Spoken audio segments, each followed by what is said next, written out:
1950년 6월 25일 북한의 기습 남침으로 시작된 전쟁에 국군은 한강 방어선까지 밀려나게 된다. 국군은 김포지구 전투사령부를 꾸려 방어에 나서고 북한은 최정예 육사단을 김포에 투입한다. 국군의 활약으로 북한군은 시간을 허비하게 되지만 이내 한강 방어선이 붕괴하면서 국군은 전략적 후퇴를 결정한다. 국군이 지연전을 펼치는 사이 메가더 장군은 한국에 대한 병력과 장비 지원을 속한다. 마침내 미 육군 24사단의 스미스 특수 임무대가 오산에 투입되어 북한군과의 전투에 나서게 되는데 한강에서 금강까지 6.25 전쟁 초기 지연전 2부 지금 시작합니다. 모르시는 분 좀 이해하기가 힘드실 텐데 우리나라가 강하고 산이 방어선이 되는 거거든요. 그러니까 하루라는 게 이렇게 하루씩 밀고 오는 게 아니라 여기를 뺏기면 뒤로 50km 뒤로 가야 되고 100km 뒤로 가야 되고 그렇죠. 이런 거죠. 그래서 몇 개의 단락이 있는데 그 단락을 하루씩 막아줌으로 해서 한 섹터를 건지던 거예요. 그렇게 이해하셔야 됩니다. 그러니까 저희는 뭐 큰 휴게소를 하나 딱 지나치면 수십 킬로 이상을 지나쳐야 되는 것처럼 네, 그렇게 밀리기 때문에. 그리고 임 의원님 얘기하시는 중간에 굉장히 반가운 이름이 들렸습니다. 스미스 대대. 네. 네, 반가운 이름이 들었는데 이 드디어 전선에 투입이 됐습니다. 스미스 부대는 뭐 한국 전쟁에 최초로 참전한 미군 전투 부대로 뭐 너무 알려져 있는데 당시 미군도 생각보다 빨리 서울이 함락되니까 다급해졌던 거죠. 당시 일본에 미군 4개 사단이 있었는데 이 부대들이 뭐 그냥 다 흩어져 있어요. 이 주일미군이 전 세계 미군 중에서 선망의 대상이었어요. 제일 흥청망청이다. 그러니까 간단히 말하면 여기는 항상 바지를 데리고 다닌다. 그럴 시간도 있군요. 아니 흙을 안 묻히니까. 그래서 너무너무 좋은 부대고 그러니까 잘 놀아야 되니까 부대를 사방에 흩어놔야 될 거 아니야. 그리고 또 전부 도쿄에만 있으려고 그러니까 여기저기 흩어놔가지고 그래서 당장 이걸 보내야 되는데 수송 수단도 없어요. 그때 미군이 1개 연대를 한 번에 운송하기가 힘든 상황이었어요. 근데 급하면 이제 비행기에 태워야 되니까 할 수 있는 게 1개 대대밖에 없다. 그래서 1개 대대를 파견하기로 합니다. 그러면 스미스 대대가 오면 되는데 왜 스미스 특수임무부대냐? 미군 4개 사단 중에서 어디를 보낼까 하다가 24사단을 설정을 해요. 근데 이게 또 논쟁이 되는 게 당시 주일미군 중에서 제일 형편없는 부대였어요. 근데 왜 선정이 됐어요? 이게 논란이 많은데 어떤 분은 큐슈에 있었기 때문에 한국에 이제 가까우니까 네. 왜냐하면 그때는 비행기가 아니라 배로 와야 되니까 그랬다라는 분도 있는데 제가 볼 때는 사단장 때문이었던 것 같아요. 미군도 자기들이 여유롭게 전투할 수 없다는 걸 알아요. 일단은 급하게 보내서 맞고 보자거든요. 왜냐하면 군대가 예를 들면 적의 전력이 이만큼이다 그러면 맞설 수 있게 맞서서 보내야 되는데 사실 메가더도 이때 축차 투입을 하거든요. 무조건 하나 보내서 맞고 1시간이라도 버는 사이에 계속 집어넣는다. 이렇게 되니까 미군 병사들 입장에서는 왜 우리를 소모품으로 쓰냐. 우리나라 전쟁도 아닌데. 그래서 어떤 책에는 명백하게 이걸 범죄 행위라고 합니다. 그럼 우리 입장에서는 그럼 어떻게 봐야겠느냐. 어떻게든 그 급한 상황에 도와준 고마운 일이죠. 그 사람들을 우리가 지금 범죄자 취급할 수는 없잖아요. 그렇죠. 그래서 투입을 해야 되는데 급하게 투입해서 그런 전투를 해야 되니까 이런 전투를 해낼 수 있는 사단장은 계획표 잘 만든 이런 분하고 그냥 황야에 떨어져서 싸우고 본다 이런 사람하고 어떤 스타일을 뽑겠어요? 훨씬 더 계산이 잘 되는 분을 뽑아야 되잖아요. 저 후자요. 그냥 싸우자. 계산이 잘 되는 분? 네. 지금 일단 맞고 보자고 집어넣는데 아무 생각 없이 달려드는 사람을 해야죠. 빨리 맞아요. 가서 빨리 이런 가서 사람을 넣어야겠네. 감정이 좀 F인 사람들. 너 T야? 야 F 가. 에이, 지금 이때. 윤하나를 넣어야겠네. 이거 정말 잘못됐네. 당시 그 주일미군 사령관들 패턴 참모장이었던 게이 장군이라고 있는데 이 양반은 미군 전체에서 천재 참모장으로 유명했던 사람이에요.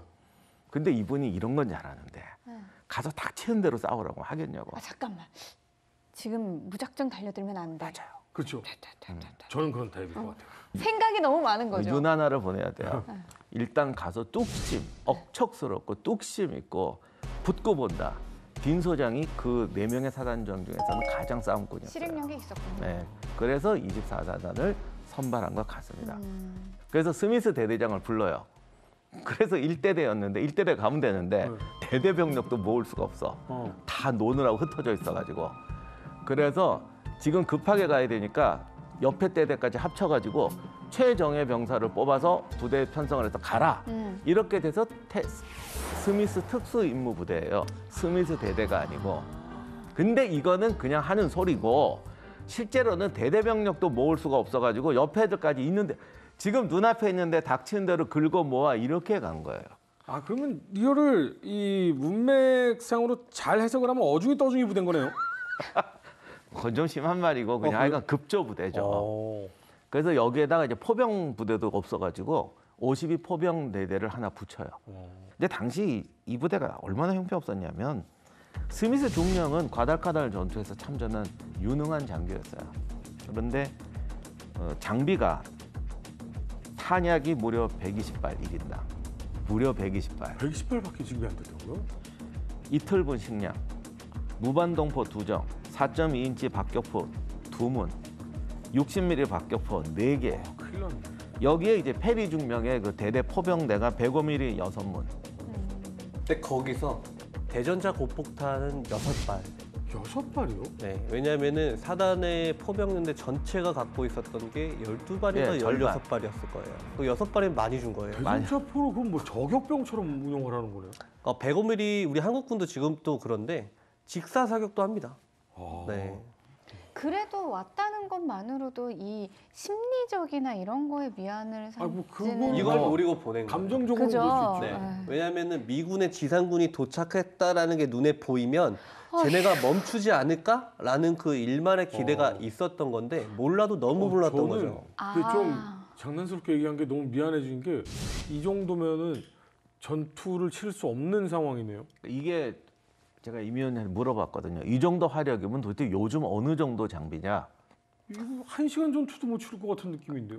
이 정도면은 보병 한 개 중대가 전투 정량 BL 탄약을 기준으로 생각을 해보면은 하루 못 버틸 것 같은데요. 중대가요. 네. 그러니까 말이 대대지 사실은 중대 화력밖에 안 되는 부대를 보낸 거예요. 그래서 스미스 부대가 합쳐서 406명.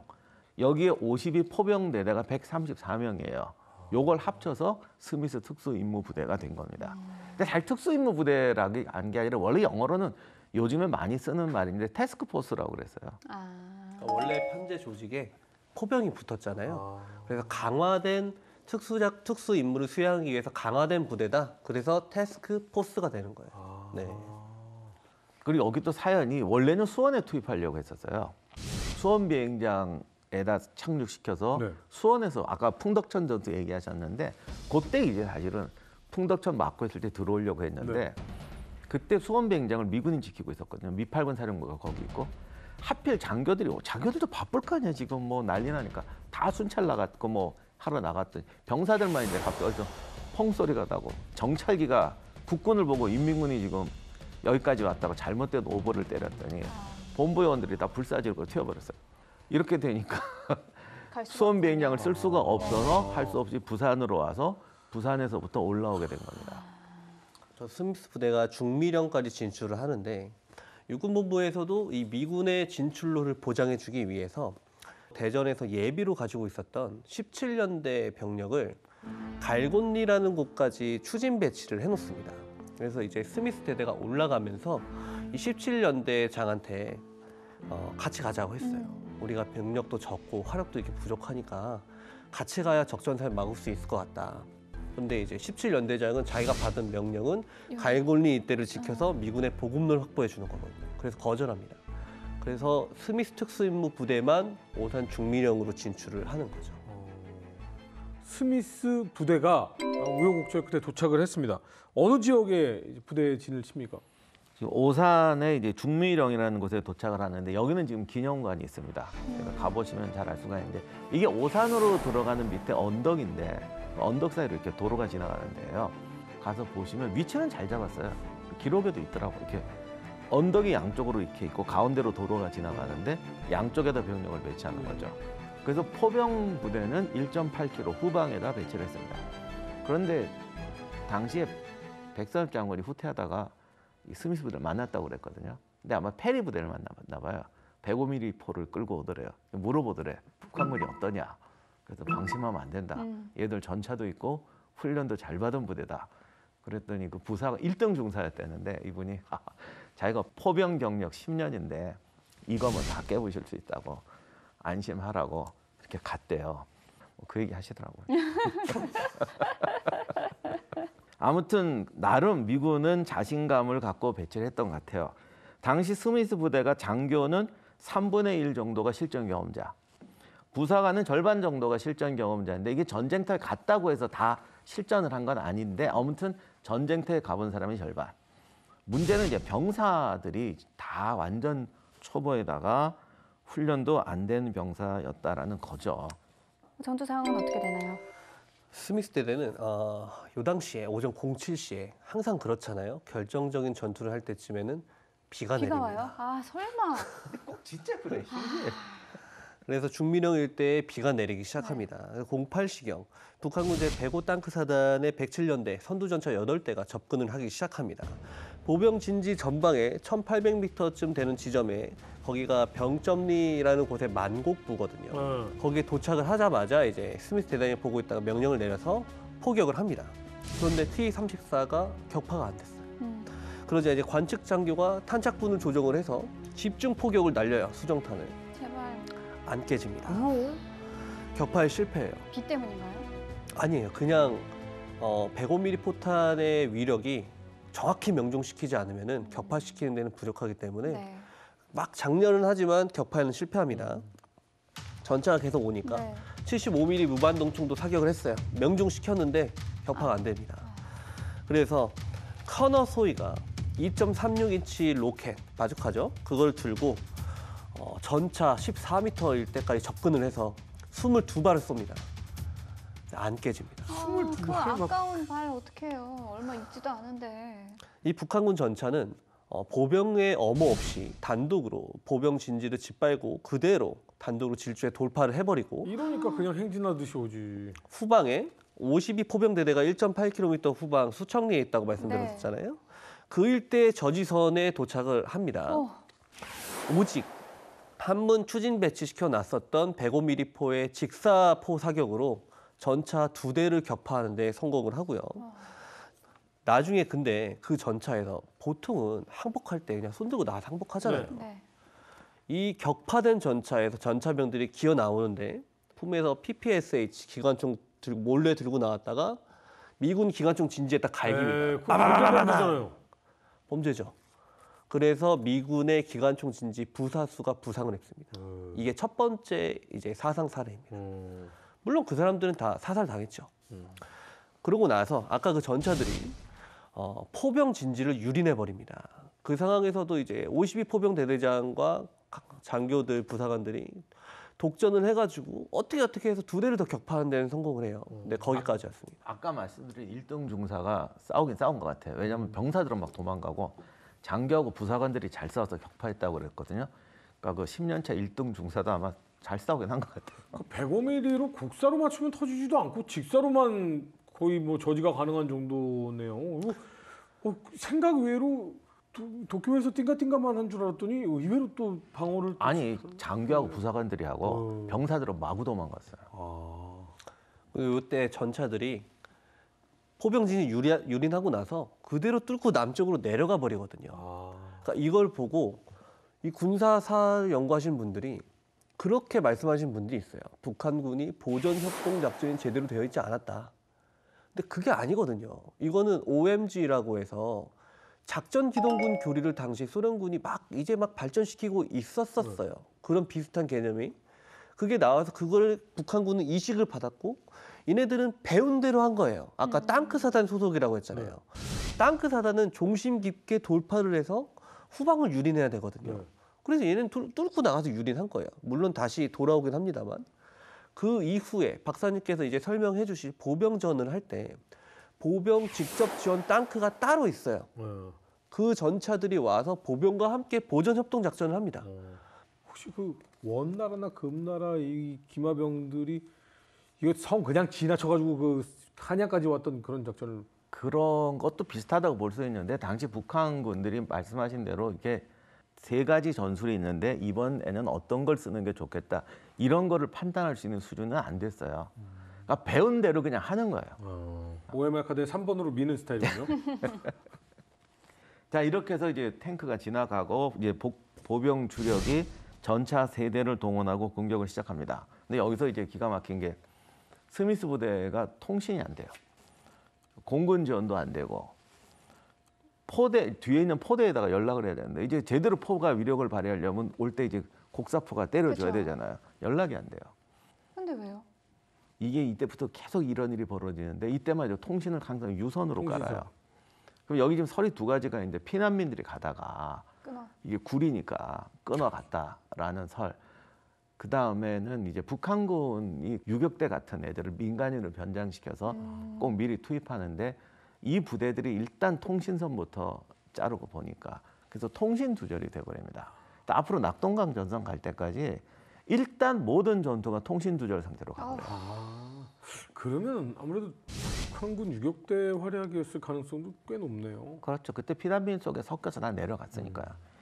근데 아무튼 첫 전투에서 또 북한군이 또 이제 교과서대로 와요. 오니까 뭐 트럭 타고 줄줄이 오니까 양쪽 언덕에서 십자포화로 아주 신나게 부숩니다. 당시 북한군은 전면에서 압박하고 꼭 돌아오고 그리고 뒤로 보내서 퇴로를 끊고 이런 식으로 하는데 아까 말씀드린 것처럼 전후 사정을 안 봐요. 그냥 거의 이렇게 하는 바람에 시간을 약간 봅니다. 그리고 이 전술이 왜 한국 전쟁에서 상대방을 살려주냐면 앞에서 고착시키고 우회하고 뒤로 돌아가는데 우리나라 땅은 앞에서 고착시키고 옆으로 돌면 옆에 애들이요 이쪽에 하나도 안 보여요. 그렇죠. 저 뒤로 돌아가는 애들은 또 어떤 일이 벌어지는지 몰라요. 그러니까 사실 고지에 있다가 그냥 전투 의지를 상실하고 도망갈 때도 가다가 그냥 안 만나면 사는 거예요. 그러나 이제 그건 이제 나중에 하는 얘기고 당시 미군 입장에서는 정말 비참했죠. 중미령 동쪽에 스미스 부대 본대가 있고 서쪽에 비중대가 있었는데 항상 본부에서 먼 데부터 도망가거든요. 비중대가 허물어져서 도로 동쪽으로 건너오는데 쫓아온 북한군이 뒤에다 기관총을 설치하고 이제 사격을 합니다. 그러면서 이제 동쪽 측면으로 옵니다. 이게 겉으로 보면 다 죽을 것 같잖아요. 근데 우리나라 지형은 이렇게 쏴도요. 이론처럼 사계가 계속 끊어져요. 그러니까 희한하게 살긴 살아. 산 넘어 산 능성이 옆에 능성이 뭐 예. 요게 북한군 전술에서 포초라는 개념입니다. 정면이나 측면을 감싸고 오든지 아니면은 정면과 양측면, 3면을 감싸고서 포위를 하는 건데 북한군이 정말 배운 대로 했다면은 한쪽을 강력하게 주타격 부대로 해서 타격을 해가지고 돌파구를 형성을 해놓고 이 돌파구에서 밀려난 병력이 반대쪽으로 밀려나면 그 뒤쪽으로 우회대라는 소부대를 보내서 퇴로를 막아놓은 상태에서 사면을 둘러싸고 포위 선멸을 하는 게 북한군의 당시 소련이 북한에게 가르쳐준 그래서 김일성이 나름대로 발전시킨 북한군 전술이거든요. 그러니까 얘네들은 지금 배운 대로 못한 것 같아요. 제가 봤을 때는 그냥 단순히 미군의 병력이 얼마 안 돼 보이니까 그냥 한쪽 고지를 점령을 하고 감제 고지에서 기관총 사격으로 제압을 한 상태에서 적당히 포초하면은 섬멸할 수 있겠지라고 생각을 했는데 미군이 생각보다 사력을 다해 싸우면서 도망가는 병사들은 도망가고 싸우는 병사들은 싸우고 그렇게 저항을 해버리니까 북한군의 생각처럼 되지가 않은 거죠. 그래서 완전한 섬멸에는 실패합니다. 그러나 스미스 특수임무대대는 막대한 피해를 보게 됩니다. 병사들이 이제 패전할 때 사기가 떨어지는 게 문제인데 보면은 철먹어 먹고 다 집어던지는 거예요. 이때부터 미군이 이제 앞으로 계속 이제 여러 번 전투를 하는데 전투할 때마다 북한군한테 엄청난 선물을 줍니다. 다 두고 와요. 그리고 이게 우리나라가 논이잖아요. 그러니까 논바닥에 들어가면 뻘에 빠지는 거, 발이 안 빠지거든. 신발을 다 벗어. 그러니까 이게 나중에 투방에 있는 장교들이 보니까 애들이 신발도 안 신고 그냥 철먹고 다 집어던지고 거짓대처럼 오니까 이게 무슨 꼴이냐 해서 정신적 충격을 굉장히 심하게 받습니다. 근데 아무튼 일단 스미스 부대 얘기하자면은 북한군은 42명이 전사하고 85명이 부상했어요. 근데 그 아까 전차가 파괴될 때 부사단장 안동수 대자라는 사람이 너무 만만하게 못하고 오다가 전사를 해서 이게 좀 손실이 컸고 스미스 부대는 무려 180명이 죽거나 포로가 됩니다. 아, 훨씬 피해가 크네요.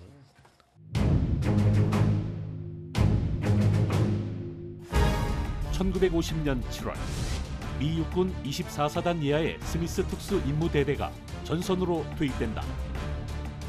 오산 중미령의 진지를 편성한 스미스 부대는 바주카와 포병을 통해 북한군 전차에 대응하고자 한다. 하지만 전투가 시작되자 북한군의 전차 4대를 격파하는 데 그치게 되고 이후 북한군 전차가 후방을 짓밟게 되면서 스미스 부대는 전면 패주하게 됐다. 그래도 세계 강국이고 2차 세계대전에 실전 경험이 있잖아요. 그럼에도 불구하고 어떻게 이렇게 형편없을 수가 있는 거죠? 그게 더 독약이었는데 당시 미군 장교들이 이런 얘기 많이 해요. 2차 세계대전에 가서 싸울 때는 미군 병사, 그때 다 처음 가는 병사들이죠. 근데 얘들은 유럽에 가서 싸울 때는 이게 자기 나라 전쟁이라는 약간 그런 생각이 있어요. 어쨌든 이건 근데 여기 왔을 때는 이게 도대체 우리가 여기 왜 왔니? 이게 무슨 나라니? 이렇게 되는 거예요. 그러다 보니까 싸울 의지가 전혀 없는 거예요. 그다음에 당시에 미군을 엄청나게 축소를 했는데 병력만 축소한 게 아니라 장비 이게 엉망이었어요. 네. 아까 왜 한국군만 그런 게 아니라 미군들이 쏘는 2.36인치 바추카도 다 튀어나온다 그랬잖아요. 아마 일본에서부터 보관도 안 됐고 하약도 너무 오래됐던 것 같고 그리고 일단 일본에서 너무 편하게 지냈는데 일본이 아무리 패전국에도 자존심이 있어가지고 주일 미군한테 기동 훈련을 금지해다 이렇게 계속 이렇게 압력을 넣었어요. 아, 우리나라에서 훈련하지 말아달라고요? 왜냐하면 아무리 우리가 좀 패전하고 이렇게 됐지만 미군 부대가 막 하면 이게 뭐냐 우리 체면대 세워달라. 뭐 일본 애들도 세더라고. 근데 당시 메가더는 거의 일본에서 왕처럼 지내고 있었으니까 그 부탁을 들어준 거예요. 나중에 이제 워커가 와가지고 군대는 이러면 안 된다. 그래서 훈련을 시작했는데 그게 아마 1년이 안 됐을 겁니다. 그때도 대대급 이상 기동훈련을 거의 못했어요. 그러니 군대가 조직 엉망이고. 그다음 제일 치명적인 게 당시 1개 연대가 2개 대대밖에 없습니다. 1개 대대는 이제 본부 중대 포함하면 3개 중대인데 이것도 기본적으로 편대가 2개 중대예요. 그런데 군대는 2개 편대가 되면 절대 안 돼요. 반쪽짜리네요. 아니 반쪽보다 더 하죠. 모든 군대는 일선으로 막는 게 아니라 부대를 나눠서 양쪽 날개로 막는 거예요. 그럼 이게 물밀듯이 방어선을 칠 수가 없고 한국에서는 더 그래요. 어디선가 뚫리던가 뭐 1개소대라도 뚫리게 돼 있죠. 그러면 뒤에 항상 예비대가 있다가 들어오는 애들을 쏴야 됩니다.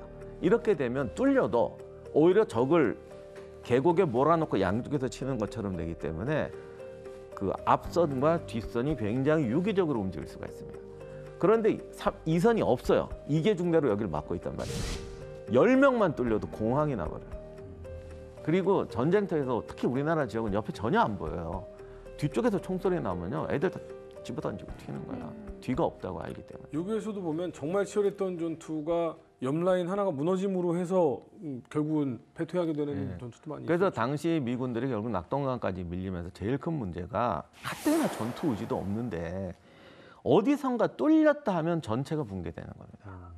오히려 그런 거 보면 스미스 부대는 잘 싸운 편에 속해요. 그 부대는 이렇게 쓴 게 아니라 도로를 이렇게 섰기 때문에 오히려 이렇게 무너지면서 같이 나왔는데 나중에 이렇게 쓴 부대들은요.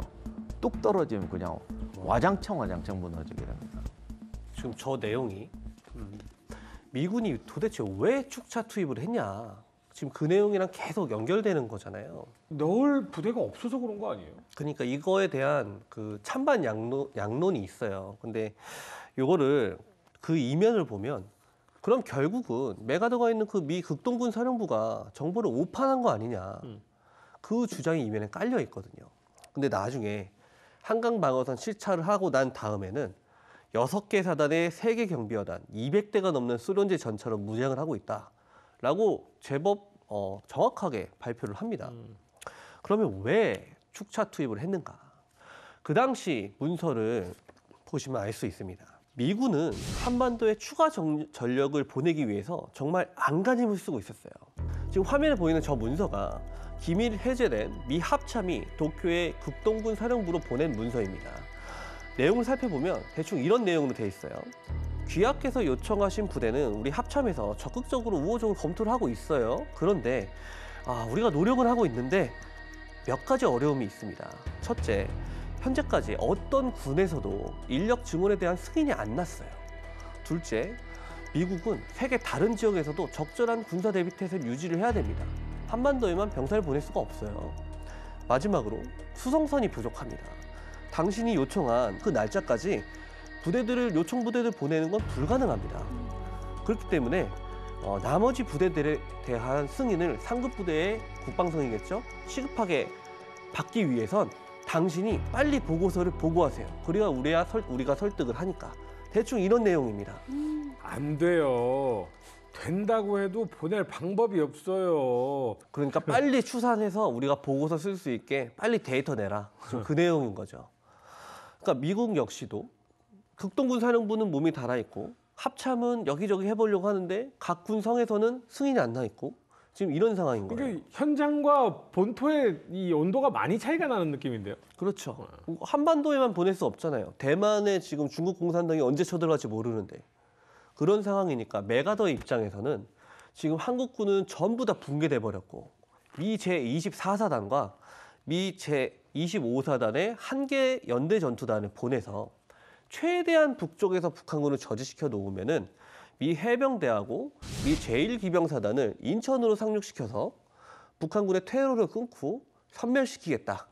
요 작전 계획을 하고 있었던 거죠. 그러니까 이 계획에 따라서 24사단부터 보낸 거예요. 그러니까 보내면은 어느 정도 버틸 줄 알았죠. 그래도 미군인데. 그런데 웬걸 붙자마자 박살났잖아요. 그러다 보니까 더 많은 부대를 보내야 되죠. 한 가지가 더 있는데 당시 북한군을 좀 만만하게 봤던 것 같아요. 그건 맞은 것 같아요. 왜냐하면 네. 병력 운영 계획을 보면 한 1개 사단이면 북한군 2개 사단 정도는 간단히 막을 줄 알았는데 반대인 거지. 동수로부터도 미군이 깨지는 거예요. 지금 요 작전 계획을 이 메가더 장군하고 1기병사단장 게이 장군이 참석한 자리에 설명하는 자리가 있었어요. 거기에 이제 정보부장 월러비 장군이라는 사람이 있는데 이 사람이 게이 장군한테 이렇게 얘기합니다. 당신은 최대한 빨리 준비를 마쳐야 돼. 왠지 알아? 당신이 늦게 준비하면 그동안에 딘 소장의 24사단이 서울까지 수복하고 북진할 거야. 그 뒤에 상륙하면 당신 뭐 할 건데? 이런 식으로 얘기를 합니다. 그러니까 완전히 얕보고 있었던 완전 거죠. 오판이네요. 네.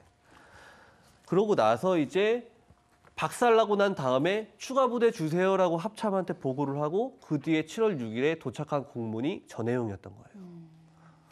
그러니까 병력 증원에 대한 승인도 보낼 수송선도 없는 마당에 미 제8군 사령부 입장에서는 어쩔 수 없죠. 사력을 다해서 이악 물고 버텨서 방어선을 뒤로 물려서 축소시키는 수밖에 없었던 겁니다.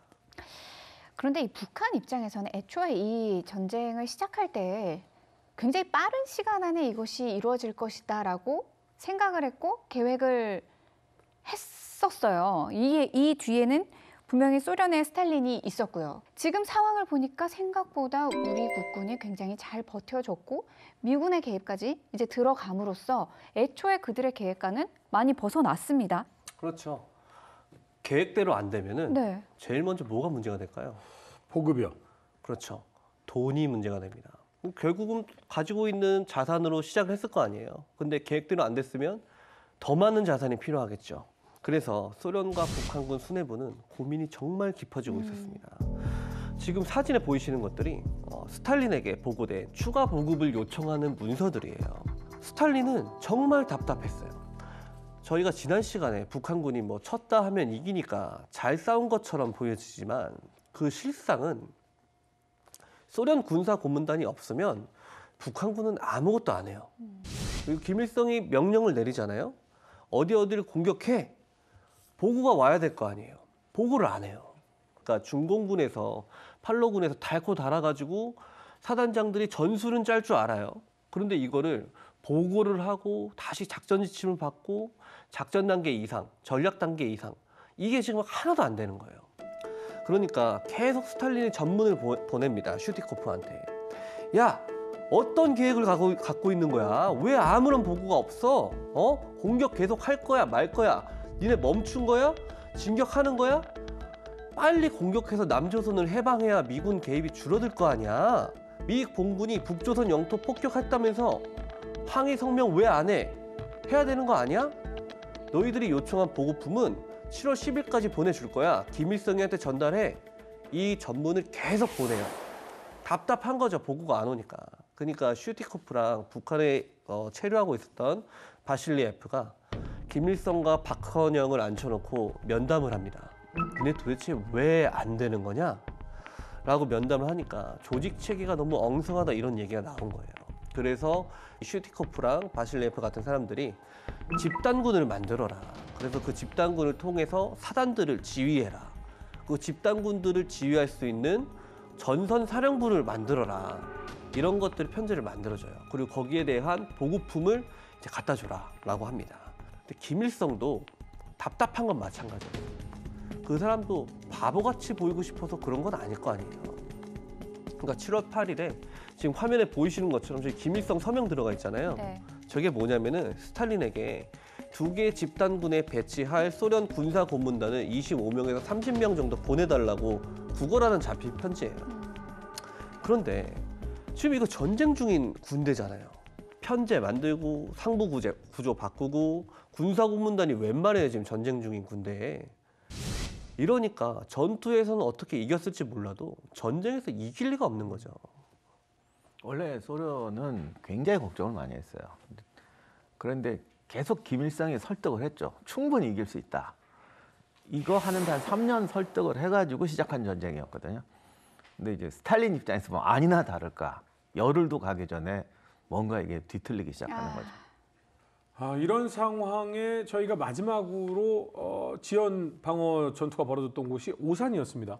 이 오산에서 미군의 지원 부대가 패퇴를 하면서 이제 전선은 충청북도로 넘어갔죠.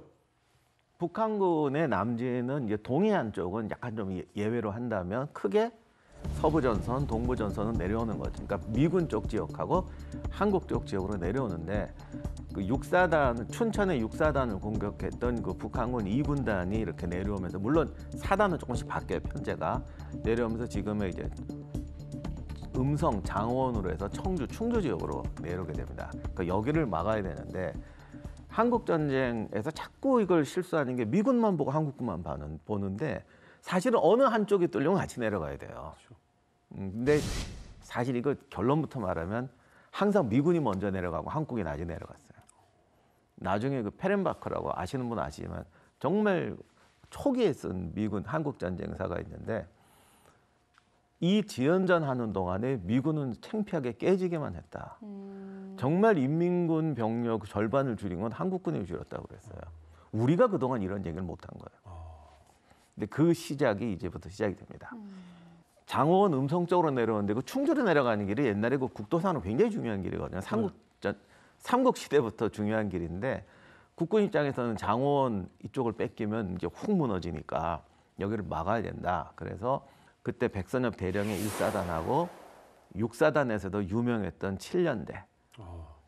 6사단은 뭐 초창기 전투서부터 굉장히 활약을 많이 보였죠. 그렇죠. 그 중에서 임부택 대령이 지휘하는 7년대. 근데 이게 전쟁에서 하다 보면은 결국 유명한 전투 잘 싸운 부대는 다 지휘관이 훌륭해요. 그래서 그 임부택 대령의 7연대가 음성 쪽에서 만나서 이제 같이 협동 방어를 하게 되는데 오늘의 이제 주인공은 6사단 7연대입니다. 당시 7연대하고 1사단이 만났는데 1사단은 전투하면서 이제 한강 넘어 도망오고 이렇게 오니까 기관총 같은 건 다 버리고 왔고 네. 6사단은 지금도 자랑하지만 우리는 후퇴한 거지 패배한 게 아니다. 그렇죠. 그럴 때 차량을 보존하고 있었기 때문에 차를 타고 내려오니까 그때 백선엽 장군이 이렇게 만나보니까 6사단은 뭐 장비가 완전한 거예요. 그러니까 정말 부러워 죽는 줄 알았대요. 이거 얘는 이런데 우리 이게 뭐냐. 근데 아무튼 6사단은 장비가 완전했어요. 근데 당시 7연대 상황이 장교 88명, 사병 1626명. 별거 아닌 것 같지만 다른 부대는 연대면요 거의 대대급밖에 안 남아 있었어요. 105mm 리퍼 6문 이거 갖고 내려온 부대는 6사단밖에 없었죠. 81mm 박격포 10문 60mm 박격포 18문을 보유하고 있었습니다. 근데 이것도 지금 기준에서 보면 이게 화력이 강화된 1개 대대 정도죠. 그렇죠. 네. 대대 정도죠. 네. 중요한 건 당시에는 이게 제대로 갖고 있는 부대였다는 거예요. 그만큼 지금하고는 화력이 다른데 이 정도만 해도 한국군 최강 화력이었어요. 아무튼 이렇게 해서 거의 유일하게 내려왔는데 유일하게 또 화력을 보존했던 부대는 옹진반도에서 이제 배로 철수했던 17년대. 아무튼 이 부대가 음성 북부에 있는 이제 동랑리라는 곳에서 전투를 하게 되는데 북한군 15사단 48년대가 이쪽으로 내려오게 됩니다. 그러니까 국군은 어떻게든 장원을 지켜야 된다. 그래서 병력을 올려 보냈는데 근데 이때 이게 재밌었던 게 북한군 2군단이 춘천 전투에서 원래 수원까지 온다고 네. 기동성을 부여한다고 사이드카 부대를 잔뜩 깔아놨거든요. 오토바이. 네. 근데 이게 실전에서는 어디다 쓰냐고. 그래서 실제로 춘천 전투에서는 활용을 못해요. 구경만 하고. 그러니 올라가던 국군이 보니까 이건 밥이지. 그래서 정찰대하고 몇 번 조우를 하면서 국군이 이제 사이드카 부대를 많이 해치웁니다. 이렇게 되니까 알게 되는 거. 아, 얘들이 오는구나. 전쟁에서는 하여간 적이 어디 있다는 걸 아는 게 굉장히 중요해요. 중요하죠. 예. 특히 이때처럼 지금처럼 뭐 위성으로 다 알 수 있으면야 상관이 없지만 다음 이야기. 동락초등학교 교사의 제보로 북한군을 발견한 국군은 동랑리에서 대대적인 기습을 펼친다. 국군은 부족한 화력임에도 기습에 성공하며 북한군 1000명을 사살하는 대승을 거두게 된다. 국군이 선전하는 사이 미 24사단 34연대는 평택과 안성에 방어선을 구축한다. 전투에 돌입한 미군은 집중 사격을 퍼붓지만 북한군은 능숙하게 대처하며 미군을 포위하기 시작한다. 결국 미군은 큰 피해를 보게 되고 북한군은 천안까지 무혈 입성을 시작하게 되는데 한강에서 금강까지 6.25 전쟁 초기 지연전 3부 많은 시청 바랍니다.